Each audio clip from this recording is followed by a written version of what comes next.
إن هذا القرآن يهدي للتي هي أقوم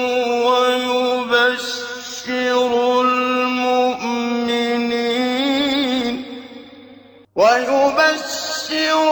المؤمنين الذين يعملون الصالحات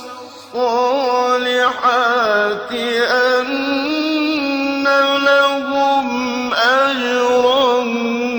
كبيرا. بسم اللہ الرحمن الرحیم. الحمد للہ رب العالمین وبہ نستعین وصلی اللہ وسلم علی سید الانبیاء والمرسلین وعلی آلہ واصحابہ اجمعین ومن تبعہم بإحسان الی یوم الدین. اما بعد، سلسلہ تفسیر کی یہ نشست نمبر 129 ہے، یعنی سورۃ الحج کے اعتبار سے، اور اس نشست میں انشاءاللہ سورۃ الحج کی 34ویں آیت کریمہ کا آخری حصہ ذکر کیا جائے گا. اللہ رب العالمین نے ارشاد فرمایا وَلِكُلِّ أُمَّةٍ جَعَلْنَا مَنْسَكًا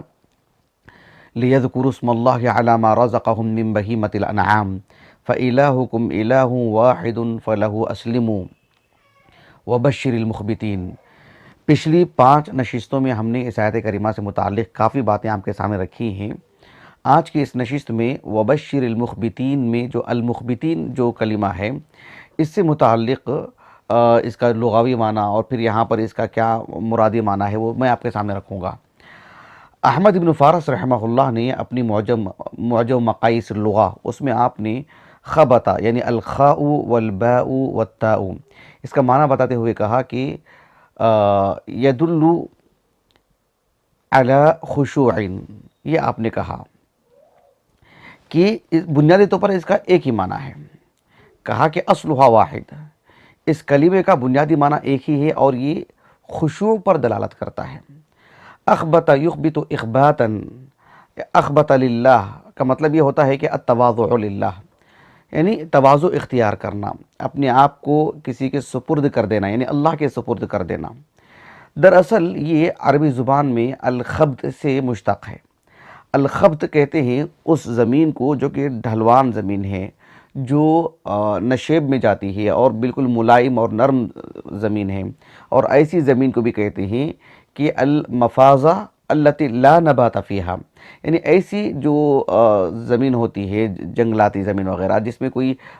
پودے وغیرہ نہ ہوں، کوئی مطلب کوئی درخت وغیرہ نہ ہوں، ایسی جو ریتیلی زمین جو ہوتی ہے وہ مراد ہوتی ہے. جو ڈھلوان کی طرف ہو اور بالکل ملائم ہو، نرم ہو، وہیں سے یہ معنی مراد لیا گیا کہ جو ہے اس سے المتواضع انسان، المتواضع الرجل المتواضع،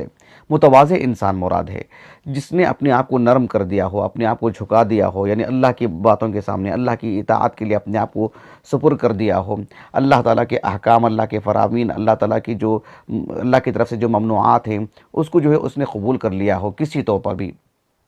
یہ ہے المخبت یعنی المتواضع. قرآن مجید میں اس آپ دیکھو کہ متکبرین کا بھی ذکر ہے اور المخبتین کا بھی ذکر ہے. جس طرح سے اللہ رب العالمین نے سورۃ المؤمن میں آپ دیکھو فرعون سے متعلق کہا کذالک یطبع اللہ علی کل قلب متکبر جبار. اسی کے سیاق میں بات آئی ہے فرعون کا ذکر ہوتے ہوئے کہ اس کی طبیعت یا اس کا جو انداز یا اس کی جو ذہنیت، اس کا جو کردار رہا ہے متکبرانہ. یعنی اللہ رب العالمین کی بات آتی ہے، اللہ کا حکم آتا ہے، اللہ کے نبی اللہ کی طرف سے اللہ کی دعوت دینے کے لیے آتے ہیں، اللہ کی طرف سے پیغام لے کر آتے ہیں، اور یہ اس سے اپنے آپ کو بڑا سمجھتا ہے، اس کے اوپر سمجھتا ہے، اپنے آپ کو فائق رکھتا ہے. تو یہ متکبر ہے اور یہ ایک مومن ہے المخبتین، جو اللہ رب العالمین ان سے جو کام کرنے کے لیے کہتے ہیں اللہ سبحانہ وتعالیٰ کی فرما برداری میں وہ اپنے آپ کو جھکا دیتے ہیں، اللہ رب العالمین کے لیے خشوع اختیار کرتے ہیں. المتواضعین، آپ دیکھو کہ سلف صالحین سے المخبتین کا جو معنی ہمیں ملتا ہے، مثلا محمد ابن جریر الطبری رحمہ اللہ اپنی جو تفسیر ہے جامع البیان فی تأویل عناء القرآن، اور اسی طرح سے عبد الرحمن ابن ابی حاتم الرازی رحمہ اللہ کی تفسیر القرآن العظیم، یعنی تفسیر ابن ابی حاتم الرازی سے معروف ہے. اور ابھی قریب قریب کی جو تفسیر آئی ہے، یعنی موسوعہ ہے، موسوعۃ تفسیر المأثور، اس میں تقریباً جو ہے یہ کلمات یا معانی نقل کیے گئے ہیں جو عام طور پر مفسرین نے ذکر کی ہیں۔ مثلاً صحابہ میں سے عبداللہ بن عباس رضی اللہ عنہما اور تابعین میں قتادہ بن دعامہ السدوسی جو آپ کے تلمیذ ہیں، جو عبداللہ بن عباس رضی اللہ عنہما کے ساتھ قتادہ بن دعامہ السدوسی کا نام آتا ہے، اور ساتھ میں الضحاک بن مزاحم کا نام، جنہوں نے کہا کہ المخبتین یعنی المتواضعین۔ عبداللہ بن عباس رضی اللہ عنہما کے ایک شاگرد امام مجاہد رحمہ اللہ نے اس کا معنی یہ بتایا کہ المطمئنین، المصلین، المطمئنین، یہ دراصل اس آیت کریمہ کی تفسیر میں ایک آیت ذکر کروں گا انشاءاللہ، تو اسی کی طرف یہ اشارہ ہے، اس کا معنی جو آپ نے بتایا امام مجاہد رحمہ اللہ نے۔ حسن بن ابی الحسن البصری رحمہ اللہ نے کہا کہ الخاشعین، الخائفین، تقریباً یہ سارے معنی اس میں داخل ہیں، تو یہ المتواضعین کا معنی ہوا جو سلف صالحین سے ہمیں بات ملتی ہے۔ قرآن مجید میں اس معنی کی بہت آیات ہیں۔ مثلا آپ دیکھیے سورۃ ہود میں اللہ تعالیٰ نے فرمایا، سورۃ ہود کی بالکل آغاز میں، ان الذین آمنوا وعملوا الصالحات واخبتوا الی ربہم اولئک اصحاب الجنۃ هم فیہا خالدون۔ قرآن مجید میں اس طرح کی آیات بہت ہیں، کیسی؟ یعنی ان الذین آمنوا وعملوا الصالحات اولئک اصحاب الجنہ هم فیہا خالدون۔ لیکن یہاں پر دیکھیے ایمان اور عمل صالح کا ذکر کرنے کے بعد ایک شخص اللہ پر ایمان لاتا ہے، اللہ کی توفیق سے عمل صالح انجام دیتا ہے، تو یہ کیوں کر ہوتا ہے؟ وَأَخْبَتُوا إِلَىٰ رَبِّهِمْ، یعنی پل پل وہ اللہ رب العالمین کے لیے تواضع اختیار کرتا ہے۔ اللہ سبحانہ وتعالی ایمان لانے کے لیے کہتے تو ایمان لاتے ہیں، اللہ رب العالمین جو بات کہتے ہیں اس پر ایمان لاتے ہیں، اللہ سبحانہ وتعالی جس بات کا مطالبہ کرتے ہیں اپنی طاقت کے بقدر اسے انجام دیتے ہیں، تو وَأَخْبَتُوا إِلَىٰ رَبِّهِمْ، تو یہ بہت اہم چیز ہے، یعنی گویا کہ یہ اپنے لیے سعادت سمجھتے ہیں، اللہ رب العالمین کے اپنے آپ کو جھکا دینا، اللہ کے لیے خشوع اختیار کرنا، اخبات والی جو بات ہے یہ بڑی اہم چیز ہے۔ اللہ نے کہا کہ وَأَخْبَتُوا إِلَىٰ رَبِّهِمْ أُولَٰئِكَ أَصْحَابُ الْجَنَّةِ هُمْ فِيهَا خَالِدُونَ۔ بالخصوص اہل ایمان کے لیے اللہ سبحانہ وتعالیٰ نے فرمایا سورۃ الحج ہی میں، اب ہم جو آیت کریمہ ابھی 34 آیت کریمہ پڑھ رہے ہیں نا، اس کا اختتام ہے، تقریباً ایک 15 آیتوں کی بعد والی آیت ہے۔ اللہ سبحانہ وتعالیٰ نے فرمایا اسی صورت میں تقریباً 15، 16، 17 آیتوں کے بعد دیکھ لیجیے، آیت نمبر بالضبط مجھے یاد نہیں ہے، آیت نمبر کی بات کر رہا ہوں۔ آیت کریمہ یہ ہے کہ اللہ تعالیٰ نے کہا وَلِيَعْلَمَ الَّذِينَ أُوتُوا الْعِلْمَ أَنَّهُ الْحَقُّ مِنْ رَبِّكَ فَيُؤْمِنُوا بِهِ فَتُخْبِتَ لَهُ قُلُوبُهُمْ وَإِنَّ اللَّهَ لَهَادِ الَّذِينَ آمَنُوا إِلَىٰ صِرَاطٍ مُسْتَقِيمٍ۔ اللہ تعالیٰ نے کہا کہ اللہ سبحانہ وتعالیٰ نے جو اللہ کے رسول پر وحی نازل کی ہیں، جو اللہ کے رسول کو شریعت دے کر کے بھیجے ہیں، اللہ کے رسول اللہ کے نبی ہیں، خاتم النبیین ہیں، اللہ کی طرف سے بھیجے گئے نبی ہیں، تو اللہ سبحانہ وتعالیٰ نے اللہ کے رسول کو جو شریعت دے کر کے بھیجے ہیں یہ حق ہے، یہ اللہ کی طرف سے ہے، اس پر ایمان لانا چاہیے، یعنی اہل علم کو سبقت کرنا چاہیے۔ اہل علم جن کو اللہ سبحانہ وتعالی اہل کتاب میں سے بھی جن کو علم سے نوازا ہے، تو کہا کہ جو ہے وہ اس میں سبقت کریں، وہ اس میں دوسروں کے لیے نمونہ بنیں، عذاب بھی دگنا ہوگا ان کا ورنہ، تو پھر ان کے لیے نیکیاں بھی جو دگنی ہو جائیں گی۔ تو کہا کہ اللہ سبحانہ وتعالی پر ایمان لے کر کے آئیں، اور کہا کہ فَتُخْبِتَ لَهُ قُلُوبُهُمْ، یعنی اندرون جو ہے وہ بدل جانا چاہیے، تواضع اختیار کرنا چاہیے، اللہ سبحانہ وتعالی کے سامنے اپنے آپ کو سپرد کر دینا چاہیے کہ اللہ نے کہا تو اللہ کی باتوں پر ایمان لے کر کے آئیں۔ یہ بڑی اہم صفت ہے جو اللہ رب العالمین نے یہاں پر بتائی۔ یحییٰ ابن السلام رحمہ اللہ، جن کے بارے میں ہم نے سورۃ الحج کی تفسیر کا جب آغاز کیا تھا، 10-15 نشستوں کے بعد ہم نے تفصیلی طور پر ان کا کچھ ترجمہ حیات آپ کے سامنے رکھا تھا۔ یحییٰ ابن السلام رحمہ اللہ نے اس آیت کریمہ کی تفسیر کرتے ہوئے کہا کہ یہ آیت کریمہ اس آیت کریمہ کی طرح کے ہم معنی ہے جو سورۃ الرعد کی ہے۔ اللہ تعالیٰ نے فرمایا الذین آمنوا وتطمئن قلوبهم بذکر اللہ الا بذکر اللہ تطمئن القلوب۔ اس آیت کریمہ سے متعلق جو آخری حصہ ہے کہ وبشر المخبتین، ایک ایمان افروز بات میں آپ کو بتاتا ہوں جو ابو حیان رحمہ اللہ نے اپنی تفسیر البحر المحیط میں کہی ہے۔ ابو حیان الاندلسی رحمہ اللہ 745 ہجری آپ کا سن وفات ہے۔ قرآن مجید کا جو اعجازی پہلو ہے اس پر آپ نے بہت کام کیا ہے۔ قرآن مجید عربی زبان میں نازل ہوئی ہے، تو لغت عرب کو سامنے رکھ کر کے قرآن مجید کا جو اسالیب، اس کی جو اعجازی پہلو ہے، اس پر جو خاصی گفتگو کرتے ہیں۔ ابو حیان رحمہ اللہ نے کہا کہ یعنی آیت کریمہ جو ہوتی ہے، میں آپ کو عام بات بتا رہا ہوں، آیت کریمہ کا جو اختتام ہوتا ہے کبھی اللہ تعالیٰ کے اسماء حسنہ پر ہوتا ہے، تو ان ان اسماء حسنہ کا اس آیت کریمہ میں جو پیغام ہے، کیا مناسبت ہے، اہل علم اس پر یعنی روشنی ڈالتے ہیں۔ یعنی اللہ سبحانہ و تعالیٰ کے دو نام ہوتے ہیں، تو ہر دو نام کا آپس میں کیا تعلق ہے، اور پھر جو ہے یعنی ان دو میں سے ہر ایک نام کا اس آیت کریمہ کے پیغام سے کیا تعلق ہے، اس پر اہل علم جو ہے کافی لکھتے ہیں۔ ساتھ میں عام جو قرآن مجید کے آیات ہیں، اس میں آیت کریمہ کا پیغام اور آیت کریمہ کا اختتام میں کبھی مناسبت ظاہر ہوتی ہے، جیسے اللہ تعالیٰ نے کہا کہ وَأَحْسِنُوا إِنَّ اللَّهَ يُحِبُّ الْمُحْسِنِينَ، لیکن کبھی کبھار جو ہے اس کی مناسبت ظاہر نہیں ہوتی ہے، مطلب غور و فکر کی ضرورت پڑتی ہے۔ تو یہ آیت کریمہ بھی جس میں اللہ تعالیٰ نے کہا وَلِكُلِّ أُمَّةٍ جَعَلْنَا مَنْسَكًا لِيَذْكُرُوا اسْمَ اللَّهِ عَلَى مَا رَزَقَهُم مِّن بَهِيمَةِ الْأَنْعَامِ فَإِلَٰهُكُمْ إِلَٰهٌ وَاحِدٌ فَلَهُ أَسْلِمُوا، اس آیت کریمہ میں جو بات بتائی گئی ہے، یا اس سے پہلے والی جو آیات ہیں جس میں حج سے متعلق گفتگو کی جا رہی ہے، اختتام دیکھو اللہ نے کہا کہ وَبَشِّرِ الْمُخْبِتِينَ، یعنی مخبتین کو خوشخبری دے دیجئے۔ اللہ سبحانہ و تعالیٰ نے وَبَشِّرِ الْمُحْسِنِينَ یا وَبَشِّرِ الْمُؤْمِنِينَ کے بجائے المخبتین کا جو لفظ یہاں پر جو ذکر کیا گیا ہے، کتنا ذو معنی ہے، دیکھیں کس قدر اس کے اندر معنویت ہے۔ دیکھیں ابو حیان رحمہ اللہ کہتے ہیں المخبتین یعنی المتواضعین للہ، جو اللہ رب العالمین کے سامنے اپنے متواضع اپنی شخصیت کو متواضع بناتے ہیں، اللہ کے سامنے جھکا دیتے ہیں، اللہ کی باتوں کی مطلب اطاعت و فرما برداری کا جذبہ اپنے اندر رکھتے ہیں اللہ کی باتوں کے لیے۔ تو حج کا اگر معاملہ اگر آپ اپنے سامنے رکھیں تو آپ دیکھو ایک حاجی اپنا جو عام لباس ہوتا ہے، عادی جو لباس ہے، دنیا بھر کے مسلمان اپنے اپنے مقامی اعتبار سے شرعی حدود میں رہتے ہوئے جو لباس پہنتے ہیں، ان لباس کو جو ہے وہ اللہ نے کہا کہ اتارو تو نکال دیتے ہیں، اتار دیتے ہیں۔ دو چادریں پہننے کے لیے کہا گیا، احرام کے دو چادریں پہن لیتے ہیں، بغیر سلی ہوئی دو چادریں اللہ کے کہنے کے اعتبار سے وہ پہن لیتے ہیں۔ اللہ سبحانہ و تعالیٰ نے جو ہے اللہ کے رسول کو جو شریعت نازل فرمائی ہے، اس کے تناظر میں اگر ہم دیکھیں تو دیکھو سر کھلا رکھنا چاہیے، اور سر کھلا رکھنا چاہیے، اور جو ہے ایسے مقامات پر جانا چاہیے جہاں پر عام طور پر انسان جو ہے جو عام زندگی میں ڈھلا ہوا ہے، جو مألوف ہے، اس زندگی میں جو اسے جو پسندیدہ ہے، مانوس ہے، بالکل ایک دیگر گون زندگی، یعنی آپ کو مینا جانا پڑتا ہے 8 ذوالحجہ کو، پھر آپ کو جو ہے مطلب عرفات جانا پڑتا ہے، وہاں سے آپ مزدلفہ کے رات گزار رہے ہیں، آپ جو ہے پھر مینا جا رہے ہیں، متعدد امور انجام دے رہے ہیں، پھر آپ جو ہے مطلب جو حج کے جو ارکان اس کے واجبات ہیں، مجھے وہ تفصیل بتانا مقصود نہیں ہے، جگہوں میں کا انتقال بتانا مقصود ہے، یہاں سے وہاں، وہاں سے یہاں۔ آپ دیکھیں کہ کبھی کبھار اس میں کچھ ایسے امور ہیں جسے ہم سمجھ نہیں پاتے ہیں، کوئی بولے کہ اس میں کیا حکمت ہے، کیا راز ہے، یہاں کیوں جا رہے ہیں، ادھر کیا جا رہے ہیں، نہیں، اللہ سبحانہ و تعالیٰ نے جو پہننے کے لیے کہا پہن لے رہے ہیں، جیسے رہنے کے لیے کہا رہ رہے ہیں، اپنی بیوی سے جو ہے ایک مخصوص انداز کے علیحدگی اختیار کرنی ہے کر لے رہے ہیں، اور پھر کتنی بڑی بڑی قربانی، مالی قربانی اور انفاق کے طور پر خرچ کر رہے ہیں، اور اپنے وطن کو چھوڑ کر آ رہے ہیں، اپنی بیوی بچوں کو چھوڑ کر آ رہے ہیں، اور پھر جو ہے کس علاقے میں رہ رہے ہیں اور کہاں کہاں جا رہے ہیں، جس طرح سے جو کچھ مطالبہ کیا جاتا ہے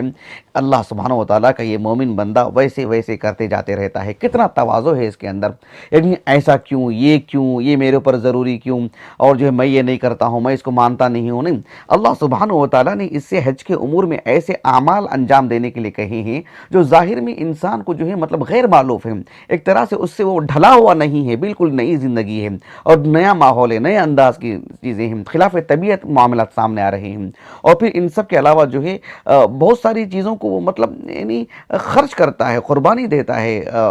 مطلب قربانی کے جانور کی بات نہیں کر رہا ہوں، یعنی التضحیہ جسے کہتے ہیں، یعنی مطلب اپنے آپ کو جو ہے مطلب بہت سارے مشقت اور محنتوں اور جو مشکلات کا وہ سامنا کرتا ہے، تھکاتا ہے اپنے آپ کو، اور اللہ سبحانہ و تعالیٰ کی خاطر کرتا ہے، اور اسے عاجزی کی انتہا تک اپنی شخصیت کو لے کر چلا جاتا ہے۔ تو اللہ رب العالمین نے اس اعتبار سے کہا کہ وَبَشِّرِ الْمُخْبِتِينَ، یعنی یہ سارے اعمال بتانے کے بعد دیکھیں مناسبت، دیکھیں اختتام، دیکھیں جس کلمے سے ہو رہا ہے، وَبَشِّرِ الْمُؤْمِنِينَ کے بجائے، محسنین کے بجائے وَبَشِّرِ الْمُخْبِتِينَ، مناسبت بتایا انہوں نے ابو حیان نے رحمہ اللہ۔ اب دیکھیے المخبتین کا ایک معنی ہم نے جو ہے پچھلی آیتوں کو سامنے رکھ کر کے قاضی ابو حیان رحمہ اللہ کے حوالے سے آپ کو بتایا۔ حافظ ابن کثیر رحمہ اللہ نے یہ بات کہی کہ جو ہے یعنی وبشر المخبتین، کہا کہ المخبتین کا معنی یہ ہے، کہا کہ احسن ما فسر بما بعدہ،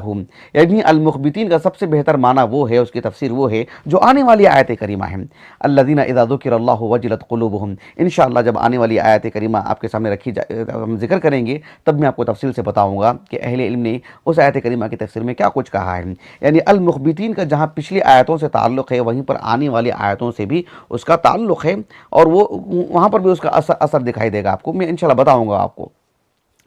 وبشر المخبتین، یہاں تک جو ہے اس آیت کریمہ سے متعلق جو تفسیری معلومات تھی وہ ہم نے آپ کے سامنے رکھ دی. ایک بات ہے مجھے جو فی الحال اس نشست میں ذکر کرنی ہے وہ یہ کہ وبشر المخبتین، المخبتین کون ہیں؟ المخبتین سے متعلق ایک ہمیں اثر ملتا ہے، ایک روایت ملتی ہے جو یعنی جن اصحاب علم نے، جن مفسرین نے قرآن مجید کی تفسیری معلومات کو تفصیل سے بیان کیا ہے اور خوب پھیلا کر کے بیان کیا ہے، تو اس آیت کریمہ کی تفسیر میں ایک اثر بھی لے کر آتے ہیں. لیکن وہ اثر جو ہے، وہ روایت جو ہے ضعیف ہے. بس اس کی نشاندہی کے لیے میں آپ کو بتا دیتا ہوں. موسوعۃ تفسیر الماثور میں بھی جو ہے یہ روایت مذکور ہے. بس متنبہ رہیں ایک طالب علم کو کہ جو ہے اس آیت کریمہ کی تفسیر میں یا المخبتین کی تفسیر میں کوئی اس اثر کو ذکر کر دے تو متنبہ رہنا چاہیے کہ اس لیے کہ یہ روایت سندن ضعیف ہے. یہ روایت سے متعلق کیا بات ہے کہ امام ابو بکر ابن ابی شیبہ رحمہ اللہ حافظ الکوفہ، آپ کی جو المصنف ہے، میں سمجھتا ہوں جو ویڈیو میں شاید پیچھے نظر آ رہی ہوگی میری، المصنف کی جو بالکل اواخر میں ایک کتاب ہے، کتاب الزہد، کافی طویل کتاب ہے. اس میں سب سے پہلے اللہ کے رسول صلی اللہ علیہ وسلم کے جو کلمات ہیں، اقوال ہیں زہد سے متعلق، پھر جو خلفائے اربعہ، پھر اس کے بعد دیگر صحابہ اور اصحاب علم کی تو ایک لمبی فہرست ہے، تابعین تابعین میں جنہوں نے یعنی الزہد سے متعلق ان کے جو اقوال ہیں اسے آپ نے ایک عالم دین کا نام لے کر کے جو ہے انہی پر باب قائم کی ہیں. ایک باب مستقل آپ نے قائم کیا ہے کہ باب کلام اکرمہ رحمہ اللہ سے متعلق بھی آپ نے کچھ کلام نقل کیے ہیں. اسی ضمن میں ایک روایت لے کر کے آئے ہیں کہ ابو بکر ابن شیبہ رحمہ اللہ کے جو استاذ ہیں عفان ابن مسلم البصری معروف، مجھے سند سے متعلق کلام نہیں کرنے، روات سے متعلق جو ہے تفصیل نہیں بتانی ہے، بس اس سند میں جس راوی سے متعلق کلام ہے، کہاں جو ہے اس کا اثر پڑ رہا ہے وہ میں آپ کو بتاتا ہوں. کہ امام ابو بکر بن شیبہ رحمہ اللہ کے جو استاذ ہیں عفان ابن مسلم، ان کے جو استاذ ہیں معروف عالم دین عظیم المرتبہ شخصیت بصرہ کی اور علم الرجال میں ایک بڑا مقام، عبد الرحمن ابن مہدی رحمہ اللہ، اور وہ اپنے استاذ عبد الواحد ابن زیاد کے جو استاذ ہیں، یہ جو ہے مطلب اس کو ذہن نشین کر لے، جو نام ابھی میں لینے جا رہا ہوں وہیں سے جو ہے مطلب کلام شروع ہوتا ہے اس روایت پر. عبد الواحد ابن زیاد کے جو استاذ ہیں ان کا نام ہے عبداللہ ابن الربیع ابن خثیم. عبداللہ ابن الربیع ابن خثیم یہ ان کا نام ہے. عبداللہ ابن الربیع ابن خثیم یہ روایت کرتے ہیں ابو عبیدہ سے. ابو عبیدہ کون ہیں؟ عبداللہ بن مسعود رضی اللہ عنہ کے فرزند ہیں. اب غور طلب بات کیا ہے، یہ جو ابو عبیدہ ہیں، ابو عبیدہ ایک واقعہ سناتے ہیں. کس کو؟ عبداللہ بن ربیع بن خثیم کو سناتے ہیں ایک واقعہ. اور واقعہ کس کا ہے؟ ان دونوں کے والد کا ہے. یعنی ابو عبیدہ کے والد ہیں عبداللہ بن مسعود، اور عبداللہ بن ربیع بن خثیم کے والد ہیں ربیع بن خثیم. تو گویا کہ دو فرزندان ملے ہوئے ہیں اور دونوں اپنے اپنے والد کا قصہ جو ہے سنا رہے ہیں. یہ بات ہے. تو عبداللہ بن مسعود رضی اللہ عنہ کے جو فرزند ہیں ابو عبیدہ، جن کا نام جو ہے تہذیب الکمال فی اسماء الرجال میں عامر ملتا ہے، لیکن اسم ہو کنیت ہو والی بات ہے، یعنی ان کا نام ان کی کنیت ایک ہی ہے. ابو عبیدہ جو ہیں عبداللہ بن مسعود رضی اللہ عنہ کے فرزند، وہ ان کو سنا رہے ہیں واقعہ. کس کو؟ الربیع ابن خثیم کے فرزند کو، عبداللہ ابن الربیع ابن خثیم کو. کیا واقعہ سناتے ہیں کہ آپ کے والد میرے والد کے گھر آتے. مطلب یہ تھا کہ دونوں میں اتنا علاقہ تھا، اتنا مضبوط علاقہ تھا، تعلقات اتنے قوی تھے کہ ایک دوسرے کے پاس آنے جانے کے لیے اجازت والی بات نہیں تھی. بہت ہی طرح سے جو ہے مطلب یعنی گھل مل گئے تھے دونوں آپس کے جو تعلقات تھے. ایک مرتبہ یہ ان کے گھر آئے، ربیع بن خثیم عبداللہ بن مسعود کے گھر آئے، اور عبداللہ بن مسعود رضی اللہ عنہ نے اپنے سارے معاملات سے جو ان کے ساتھ تھے فارغ ہونے کے بعد کہا کہ ان رسول اللہ صلی اللہ علیہ وسلم لو رآک احبک. کہا کہ آپ صلی اللہ علیہ وسلم نے آپ کو دیکھا نہیں اگر اللہ کے رسول. کہا کہ ان سے کہہ رہے، کن سے؟ ربیع بن خثیم سے. کہا کہ یا ابا یزید، ابو یزید ان کی کنیت تھی. کہا کہ یا ابا یزید ان رسول اللہ صلی اللہ علیہ وسلم لو رآک احبک. اللہ کے رسول صلی اللہ علیہ وسلم اگر آپ کو دیکھ لیتے تو آپ سے محبت کرتے، آپ کو چاہتے، آپ کو پسند کرتے. اس کے بعد کہا کہ وما رأیتک الا ذکرت المخبتین. میں نے جب کبھی بھی آپ کو دیکھتا ہوں، میں نے جب بھی آپ کو دیکھا ہے تو مجھے وہ قرآن مجید کو جو آیت ہے نا کہ وبشر المخبتین مجھے یاد آ جاتے ہیں. ایسے لگتا ہے کہ المخبتین میں سے آپ بھی ہیں، آپ المخبتین میں سے ہیں. تو اللہ کے رسول آپ کو دیکھتے تو آپ کو پسند کرتے. آپ دیکھیں تہذیب الکمال فی اسماء الرجال میں یا سیر اعلام النبلاء میں یہ جو صاحب الربیع بن خثیم، ان سے متعلق تفصیلی باتیں مل جائیں گی آپ کو، ان کا زہد، ان کا تقوی، ان کا ورع اور ان کی دیگر جو امور ہیں سب مل جائیں گے آپ کو. بہرحال ان کی شخصیت اپنی جگہ پر، لیکن یہ جو روایت کی اگر بات کرتے ہیں تو عبداللہ بن مسعود کا ان کو یہ کہنا، تو یہ روایت کس حد تک درست ہے، اس سلسلے میں مصنف ابن ابی شیبہ جو آپ کے پیچھے میرے پیچھے رکھی ہوئی ہے، اس کتاب کے جو محقق ہیں اور مملکت عربیہ کے جو ہے عظیم عالم دین اور بڑے علماء میں شمار ہوتا ہے آپ کا شیخ سعد الشثری، کافی کتابوں کے مصنف، آپ نے اس روایت کو ضعیف قرار دیا ہے اور اس کی دو علتیں بتائی ہیں. ایک علت آپ نے یہ بتائی ہے کہ یہ روایت منقطع ہے. یہ بات مسلم ہے کہ یہ روایت منقطع ہے. پہلے اس پر گفتگو کر لیتے ہیں. ایک انہوں نے دوسری بھی علت بتائی ہے، دوسری علت پر جب بتاؤں گا تب میں آپ کو گفتگو کروں گا انشاءاللہ. پہلی علت جو آپ نے بتائی ہے کہ یہ روایت منقطع ہے، ہاں یہ روایت منقطع ہے. آپ دیکھیں امام بخاری رحمہ اللہ نے تاریخ الکبیر میں مستقل یہ پوری سند ہی ذکر کی ہے کہ عبد الواحد بن زیاد عن عبداللہ بن ربیع بن خثیم عن ابی عبیدہ، کہا کہ مرسل، کہا کہ یہ روایت مرسل ہے. عن ابی عبیدہ عن ابیہ، گویا کہ عبد الواحد بن زیاد وہ عبداللہ بن ربیع بن خثیم سے اور وہ ابو عبیدہ سے اور وہ ان کے والد عبداللہ بن مسعود سے، کہا کہ یہ روایت مرسل ہے انقطاع ہونے کی وجہ سے، اس لیے کہ ابو عبیدہ نے ان کے والد سے کچھ نہیں سنا ہے، یعنی لم یسمع من ابیہ شیئا. حالانکہ یہ جو ابو عبیدہ ہیں عبداللہ بن مسعود رضی اللہ عنہ کے جو فرزند ہیں، جب عبداللہ بن مسعود رضی اللہ عنہ کا انتقال ہوا تھا 32 ہجری کو، اس وقت ان کی عمر 7 سال تھی. صرف 7 سال کی عمر ہونا یہ مقصود نہیں ہے کہ انہوں نے ان کے والد سے نہیں سنا ہے، مطلب ثابت نہیں ہے کہ ان کے والد سے انہوں نے کچھ سنا ہے، بلکہ اعتراف بھی ہے. تہذیب الکمال فی اسماء الرجال میں ان کا جو اقرار بھی ہے کہ جو ہے آپ نے اقرار کیا تھا کہ جو ہے میں نے میرے والد سے کچھ نہیں سنا ہے. امام بخاری رحمہ اللہ، امام ترمذی اور حافظ ابن حبان رحمہم اللہ اجمعین نے یعنی اس کی نفی کی ہے کہ انہوں نے ان کے والد سے کچھ نہیں سنا ہے. تہذیب الکمال فی اسماء الرجال حافظ مزی کی اور حافظ ابن حجر رحمہ اللہ کی جو تہذیب و تہذیب ہے، اس میں آپ یہ ساری چیزیں دیکھ سکتے ہیں. اور اس اعتبار سے چونکہ یہ روایت منقطع ہے تو یہ روایت ضعیف ہے. یہاں تک اسی سے بات ختم ہو جاتی ہے، یہ کفایت کر جاتی ہے اس کے ذوف کے لے کے اس روایت میں انقطاع ہے، یہی کافی ہے. لیکن شیخ سعد الشثری حفظہ اللہ نے ایک اور علت بتائی ہے، انہوں نے کہا کہ عبداللہ ابن الربیع ابن خثیم، کہا کہ فیہ جہالۃ، یعنی یہ اس راوی سے متعلق عبداللہ ابن ربیع ابن خثیم، جو الربیع ابن خثیم کے جو فرزند ہیں، ان سے متعلق گویا کہ ایک یعنی ہلکے پھلکے انداز میں اس راوی کو آپ نے مجہول قرار دیا ہے. حالانکہ یعنی فیہ جہالۃ، اس میں ایک طرح کا تلطف ہے. اس کے باوجود بھی میں آپ کو بتا رہا ہوں کہ حافظ ابن حجر رحمہ اللہ نے یعنی ان کو ثقہ کہا ہے تقریب التہذیب میں. اور جس بنیاد پر آپ نے ثقہ کہا ہے وہ یہ کہ حافظ مزی رحمہ اللہ نے حافظ ابن حبان رحمہ اللہ کے حوالے سے کہا کہ آپ نے اپنے الثقات میں ان کو ذکر کیے ہیں. الثقات میرے پاس ہی موجود ہے، میں نے دیکھا اس میں الحمدللہ. ساتھ میں حافظ ابن حجر رحمہ اللہ نے تہذیب و تہذیب میں معرفت الثقات، وہ تو ہمارے پاس نہیں ہے، شاملہ میں موجود ہے، اس میں احمد ابن عبداللہ العجلی رحمہ اللہ کے حوالے سے لکھا کہ آپ نے کہا کہ کوفی ثقۃ. تو اسی بنیاد پر یعنی حافظ ابن حجر رحمہ اللہ نے ان کو ثقہ کہا ہے تقریب التہذیب میں. یہ جو راوی ہیں عبداللہ بن الربیع ابن خثیم، یہ کتب ستہ کے روات میں سے نہیں ہیں، لیکن کتب ستہ کے جو مؤلفین ہیں ان کی جو دیگر کتابوں کو کتب ستہ کے ساتھ جو الحاق کیا گیا، جو ملحق کتابیں ہیں، ان میں امام ابو داؤد رحمہ اللہ کے السنن کے ساتھ آپ کی ایک کتاب ہے کتاب القدر، تو اس کتاب کی روات میں سے ہی ہیں. اسی لیے ابن حجر رحمہ اللہ نے کہا کہ ثقۃ روا لہ ابو داؤد فی القدر، یعنی فی کتابہ القدر فقط، ایسے آپ نے لکھا ہے. یہ حافظ ابن حجر رحمہ اللہ کے پاس جو 12 طبقات ہیں اس اعتبار سے 6ویں طبقے کی ہیں، من السادسہ کہا آپ نے، یعنی جو صغار تابعین کی جن روات نے معاصرت کی ہے ان روات میں سے آپ کا جو ہے اس طبقے سے آپ تعلق رکھتے ہیں. بہرحال یہ طبقے کی بات ہے، لیکن درجے کی بات کرتے ہیں تو ابن حجر رحمہ اللہ نے آپ کو ثقہ کہا ہے. تو اس اعتبار سے راوی کی جو مطلب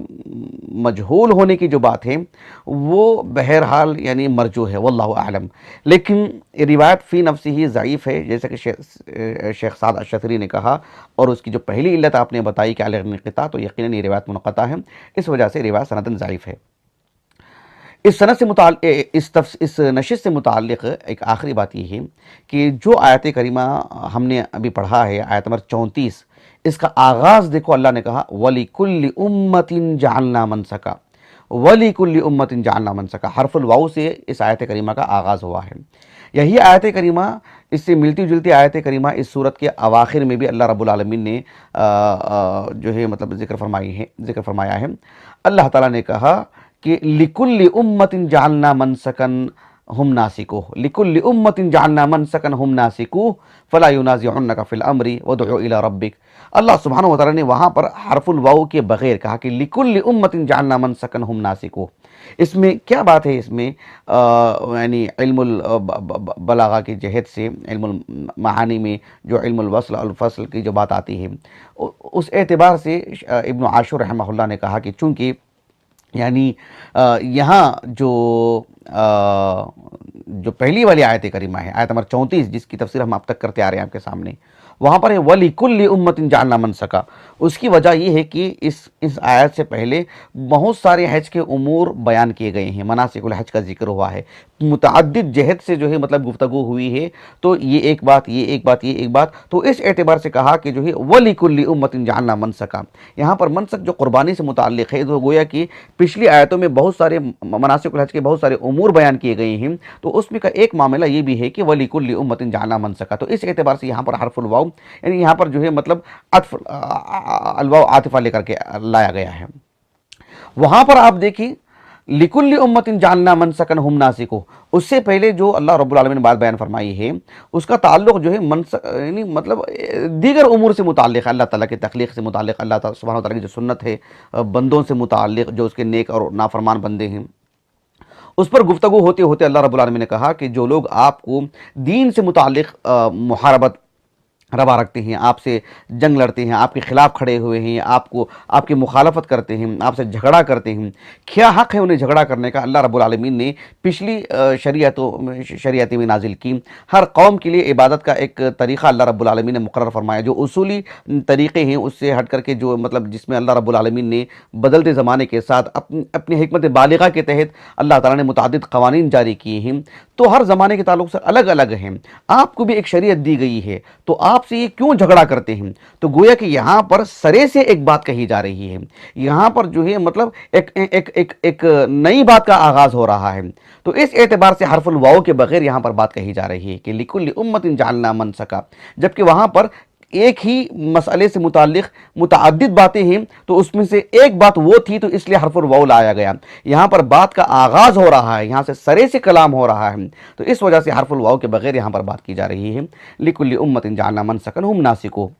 واللہ اعلم۔ میں اپنی بات کو ختم کرتا ہوں، اللہ تعالیٰ سے دعا ہے کہ اللہ تعالیٰ ہماری اس نشست کو، ہمارے اساتذہ، ہمارے والدین، ہمارے کل معاونین، مشاہدین، ہمارے اہلیہ کے لیے، ہمارے فرزندان کے لیے اللہ تعالیٰ ہمارے لیے ذخیرہ آخرت کر دے، ہمارے حسنات میں شمار فرمائیں، اور ہمارے معاون خاص، ہمارے اہلیہ کے لیے اور ہمارے فرزند ہود کے لیے اللہ رب العالمین علم نافع عطا فرمائیں، اللہ تعالیٰ انہیں مقربین میں سے بنائیں۔ سبحانک اللہم و بحمدک، اشہد ان لا الہ الا انت، استغفرک و اتوب الیک۔